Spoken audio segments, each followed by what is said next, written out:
ରତନପୁର ଗାଁରେ ରାଘବ ନାମରେ ଏକ ଗରିବ କୁମ୍ଭାରଟିଏ ରହୁଥାଏ। ରାଘବ ତାର କାମରେ ଏତେ ନିପୁଣ ଥାଏ କି ସେ ଯାହା ବି ମାଟି ପାତ୍ର ତିଆରି କରି ବିକେ ସେସବୁକୁ ଗ୍ରାହକମାନେ ବହୁତ ପସନ୍ଦ କରନ୍ତି। ରାଘବ ମାଟି ପାତ୍ର ନେଇ ବଜାରରେ ଯାଇ ସେସବୁକୁ ବିକ୍ରି କରେ ଆଉ ସେଇ ଟଙ୍କାରେ ନିଜ ପରିବାର ଖର୍ଚ୍ଚ ବହନ କରୁଥାଏ। ରାଘବର ପରିବାର କହିଲେ ତାର ବୁଢ଼ୀ ମା ବା ସେତିକି। ରାଘବ ତାର ମା ସହିତ ଛୋଟ ଚାଳ ଘରଟିରେ ଗାଁ ଶେଷରେ ରହୁଥାଏ।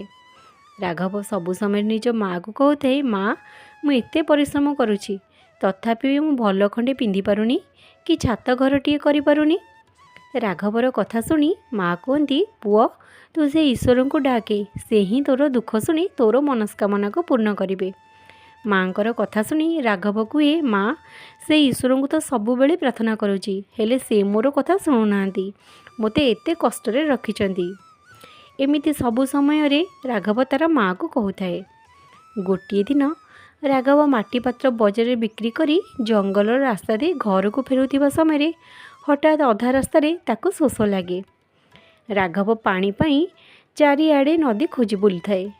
ଠିକ୍ କିଛି ଦୂରରେ ହଠାତ୍ ରାଘବ ଦେଖେ କି ଗୋଟିଏ ସୁନ୍ଦର ଛୋଟ କୁଡ଼ିଆଟିଏ ଅଛି। ରାଘବ କୁଡ଼ିଆଟିକୁ ଦେଖି ଖୁସି ହୋଇ ପାଣି ପିଇବା ଆଶାରେ ସେଇ କୁଡ଼ିଆ ପାଖକୁ ଯାଇ ଦୁଆର ମୁହଁରେ ଠିଆ ହୋଇ ପାଣି ମାଗେ। ରାଘବର ଡାକ ଶୁଣି କୁଡ଼ିଆ ଭିତରୁ ସାଧୁ ବାବା ଓ ତାଙ୍କର ପତ୍ନୀ ବାହାରକୁ ଆସି ରାଘବକୁ ପାଣି ପିଇବାକୁ ଦିଅନ୍ତି। ରାଘବ ପାଣି ପିଇ ସାରି ଫେରୁଥାଏ କି ସାଧୁ ବାବା କୁହନ୍ତି, ପୁଅ, ତୁମକୁ ଦେଖିଲେ ଲାଗୁଛି ତୁମେ ଈଶ୍ୱରଙ୍କ ଉପରେ ଅଭିମାନ କରିଛ ଯେ। ରାଘବ କୁହେ, ହଁ ବାବା, କାରଣ ମୁଁ ଏତେ ପରିଶ୍ରମ କରୁଛି, ତଥାପି ବି ମୁଁ ଏତେ କଷ୍ଟରେ ଜୀବନ ବିତାଉଛି। ରାଘବର କଥା ଶୁଣି ସାଧୁ ବାବା ହସି କୁହନ୍ତି, ପୁଅ, ତୁମ ଭାଗ୍ୟରେ ଯାହା ଲେଖା ଅଛି ସେସବୁକୁ ତୁମକୁ ଭୋଗିବାକୁ ହିଁ ପଡ଼ିବ। ଈଶ୍ୱର ଚାହିଁଲେ ବି ତୁମର ଭାଗ୍ୟକୁ ବଦଳାଇ ପାରିବେନି। ସାଧୁଙ୍କର କଥା ଶୁଣି ରାଘବ କୁହେ, ଯଦି ଈଶ୍ୱର ହୋଇ ଭାଗ୍ୟ ନ ବଦଳାଇ ପାରିବେ ତାହେଲେ ଏ ଜୀବନ କାହିଁକି ପ୍ରଦାନ କରିଛନ୍ତି? ସାଧୁ ବାବା ଟିକିଏ ହସି ଦିଅନ୍ତି। ସାଧୁ ବାବାଙ୍କୁ ଦେଖି ରାଘବ କୁହେ, ବାବା, ଆପଣ ମହାନ ତପସ୍ୱୀ, ଆପଣ କେତେ ସାଧନା କରିଥିବେ। ଆପଣ ଚାହିଁଲେ ଈଶ୍ୱରଙ୍କୁ ପ୍ରାର୍ଥନା କରି ମୋ ଭାଗ୍ୟକୁ ବଦଳାଇ ପାରିବେ ଆଉ ମୋତେ ଧନୀ କରିଦେବେ। ରାଘବର କଥା ଶୁଣି ବାବା କୁହନ୍ତି, ଯାହା ତୁମ ଭାଗ୍ୟରେ ଲେଖା ହୋଇସାରିଛି ସେସବୁକୁ ଆଉ ବଦଳାଇ ପାରିହେବନି। ସାଧୁ ବାବାଙ୍କର କଥା ଶୁଣି ରାଘବ ନିରାଶ ହୋଇ ନିଜ ଘରକୁ ଫେରିଯାଏ। ରାଘବକୁ ଦୁଃଖିତ ମନରେ ଫେରିଯିବାର ଦେଖି ସାଧୁ ବାବାଙ୍କ ପତ୍ନୀ କୁହନ୍ତି, ହେ ସ୍ୱାମୀ, ଏହି ଯୁବକଟିକୁ ଦେଖି ମୋତେ ଅତ୍ୟଧିକ ଦୁଃଖ ଲାଗୁଛି। ଆପଣ ଚାହିଁଲେ ତପବଳରେ ଯୁବକଟିକୁ ଧନବାନ କରିପାରିବେ। ପତ୍ନୀଙ୍କଠାରୁ ଏ କଥା ଶୁଣି ସାଧୁ ବାବା କୁହନ୍ତି, ନା, ଏମିତି ହୋଇପାରିବନି। ସେ ଯୁବକର ଭାଗ୍ୟ ଲେଖା ହୋଇସାରିଛି ଆଉ ସେ ଲେଖାରେ ମୁଁ ହସ୍ତକ୍ଷେପ କରିପାରିବିନି। ନିଜ ସ୍ୱାମୀଙ୍କଠାରୁ ଏ କଥା ଶୁଣି ସାଧୁ ମା କୁହନ୍ତି, ଯଦି ଆପଣ କିଛି ସାହାଯ୍ୟ ନ କରିପାରିବେ ତାହେଲେ ମୁଁ ଈଶ୍ୱରଙ୍କୁ ପ୍ରାର୍ଥନା କରି ଅନୁମତି ନେଇ ସେ ଯୁବକକୁ ସାହାଯ୍ୟ କରିବାକୁ ଚାହୁଁଛି। ନିଜ ପତ୍ନୀଙ୍କଠାରୁ ଏପରି କଥା ଶୁଣି ସାଧୁ ବାବା କୁହନ୍ତି, ଠିକ୍ ଅଛି, ତୁମେ ଈଶ୍ୱରଙ୍କର ଆଦେଶରେ ପ୍ରୟାସ କରିପାର। ଏଥର ସାଧୁ ମା ଖୁସି ହୋଇଯାଆନ୍ତି। ଅସଲରେ ସେ ସାଧୁ ବାବା ଓ ସାଧୁ ମା ଅନେକ କଠୋର ତପସ୍ୟା କରି ଈଶ୍ୱରଙ୍କଠାରୁ ଅନେକ ବରଦାନ ପାଇଥାନ୍ତି। ସେ ଦିନଟି ସେମିତି ବିତିଯାଏ। ପରଦିନ ରାଘବ ପୁଣି ମାଟି ପାତ୍ର ନେଇ ଗାଁରେ ବୁଲି ବୁଲି ବିକୁଥାଏ। ଏପଟେ ସାଧୁ ମା ଗୋଟିଏ ସୁନା ମୋହରରେ ଭରିଥିବା ଥଳିଟିଏ ପ୍ରକଟ କରି ରାଘବର ଆସୁଥିବା ରାସ୍ତାରେ ପକାଇ ଦିଅନ୍ତି। କିନ୍ତୁ ରାଘବ ସେ ଥଳି ଆଡ଼କୁ ଗୋଟେ ଥର ବି ଚାହେଁ ନାହିଁ, ସିଧା ସିଧା ଆଗକୁ ବଢ଼ିଯାଏ। ଏସବୁ ସାଧୁ ବାବା ଜାଣିପାରନ୍ତି। ସାଧୁ ବାବା ନିଜ ପତ୍ନୀଙ୍କୁ କୁହନ୍ତି, ମୁଁ କହିଥିଲି ନା, ଯଦି ଭାଗ୍ୟରେ ନଥିବ ଚେଷ୍ଟା କଲେ ବି ମିଳିପାରିବନି।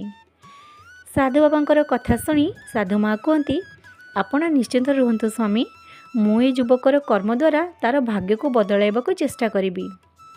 ପୁଣି ସେଇ ସାଧୁ ମା ଗୋଟିଏ ବୁଢ଼ୀର ରୂପ ଧାରଣ କରନ୍ତି ଆଉ ରାଘବ ଯାଉଥିବା ରାସ୍ତାରେ ବସି ପଡ଼ନ୍ତି। ରାଘବ ବୁଢ଼ୀକୁ ଦେଖି କୁହେ, କ'ଣ ହେଲା ବୁଢ଼ୀ ମା, ତୁମେ ଏଠି ଏମିତି ଏକୁଟିଆ ବସିଛ ଯେ?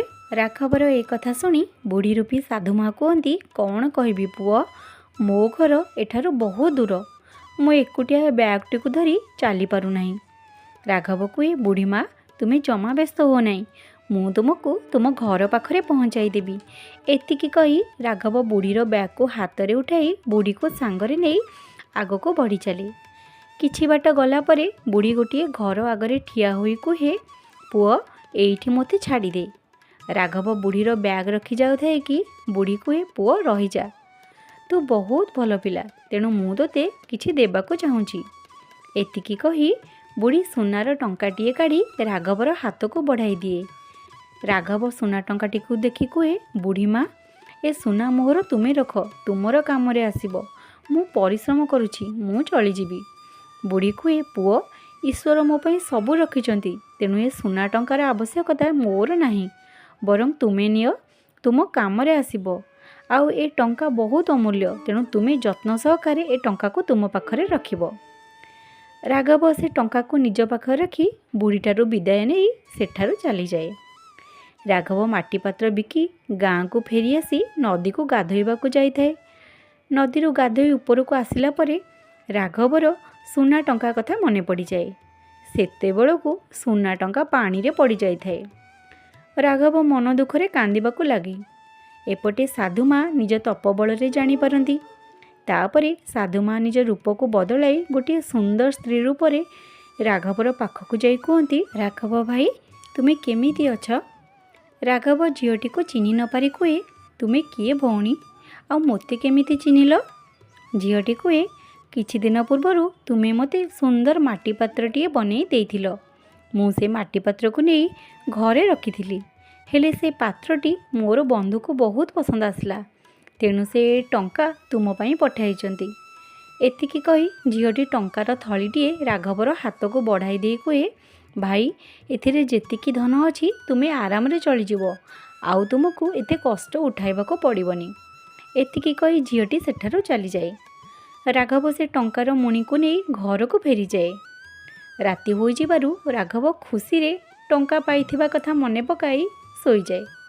ଠିକ୍ ଏତିକି ବେଳେ ସେଇ ଗାଁରେ ଗୋଟିଏ ଚୋର ଆସି ରାଘବର ଘରେ ବସି ରାଘବ ରଖିଥିବା ଟଙ୍କା ସବୁକୁ ଚୋରି କରି ନେଇଯାଏ। ସକାଳ ହେବାରୁ ରାଘବ ନିଦରୁ ଉଠି ଦେଖେ ତାର ସବୁ ଟଙ୍କା ଚୋରି ହୋଇଯାଇଛି। ରାଘବ ଈଶ୍ୱରଙ୍କୁ ଦୋଷ ଦେଇ କୁହେ, ଯେବେ ବି ମୋତେ ଧନ ମିଳିଲା କୌଣସି ନା କୌଣସି କାରଣରୁ ଚୋରି ହୋଇଗଲା। ହେ ଈଶ୍ୱର, ମୋ ସହିତ ତୁମେ ଏମିତି କାହିଁକି କରୁଛ ଯେ? ଏତିକି କହି ରାଘବ କାନ୍ଦିବାକୁ ଲାଗେ।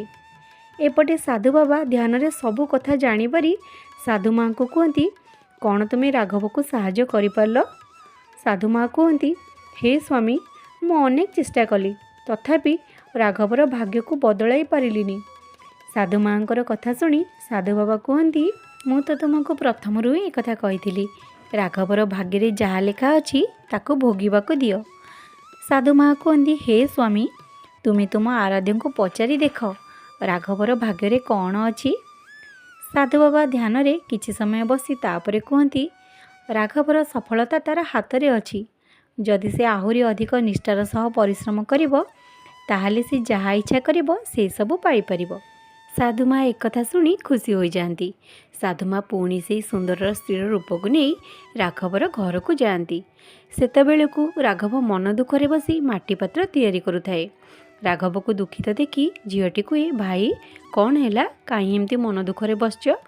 ରାଘବ କୁହେ, ଭଉଣୀ, ମୋ ଭାଗ୍ୟ ହିଁ ଖରାପ, ତୁମେ ଯେଉଁ ଧନ ଦେଇଥିଲ ସେସବୁ କାଲି ରାତିରେ ଚୋରି ହୋଇଗଲା।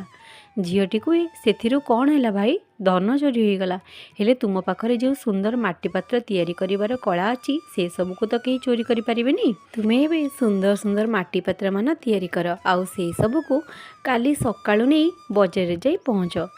ରାଘବ ଝିଅଟି କଥାରେ ରାଜି ହୋଇଯାଏ। ପରଦିନ ସକାଳୁ ରାଘବ ସୁନ୍ଦର ସୁନ୍ଦର ମାଟି ପାତ୍ର ତିଆରି କରି ବଜାରକୁ ନେଇ ଯାଏ। ରାଘବ ପହଞ୍ଚିବା ଆଗରୁ ସାଧୁମା ଝିଅ ରୂପରେ ସେଠି ଆସି ପହଞ୍ଚି ଯାଇଥାନ୍ତି। ରାଘବ ପହଞ୍ଚିବା ମାତ୍ରେ ଝିଅଟି ରାଘବକୁ ନେଇ ଏକ ଗହଳି ସ୍ଥାନରେ ବସାଇ ଦିଏ। ଧୀରେ ଧୀରେ ଲୋକ ଆସି ରାଘବର ସୁନ୍ଦର ମାଟି ପାତ୍ରକୁ ଭଲ ଦାମରେ କିଣି ନେଇଯାଆନ୍ତି। କମ୍ ସମୟରେ ରାଘବର ସବୁ ମାଟି ପାତ୍ର ଯାକ ବିକ୍ରି ହୋଇଯାଏ। ରାଘବ ଗୋଟିଏ ମାଟି ପାତ୍ର ନେଇ ଝିଅଟିକୁ ଖୋଜିବାକୁ ଲାଗେ, ହେଲେ ଝିଅଟିକୁ କେଉଁଠାରେ ବି ପାଏ ନାହିଁ।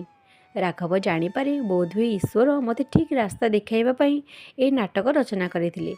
ସେହିଦିନଠାରୁ ରାଘବ ନିଜ ଭାଗ୍ୟ ଓ ଈଶ୍ୱରଙ୍କ ଉପରେ ପ୍ରଶ୍ନ ନ ଉଠାଇ ନିଜ କର୍ମ ଉପରେ ବିଶ୍ୱାସ କରି ଅଧିକରୁ ଅଧିକ ସୁନ୍ଦର ମାଟି ପାତ୍ର ତିଆରି କରି ବିକ୍ରି କରେ, ଆଉ ରାଘବର ଭାଗ୍ୟ ବଦଳିଯାଏ। ତେଣୁ ସେଥିପାଇଁ ତ କୁହନ୍ତି, ଭାଗ୍ୟ ଉପରେ ଭରସା କରି ବସ ନାହିଁ, ନିଜ କର୍ମ କରିଚାଲ, ଯାହା ତୁମ ଭାଗ୍ୟରେ ଥିବ ସେସବୁ କର୍ମ ଅନୁସାରେ ତୁମକୁ ମିଳିବ।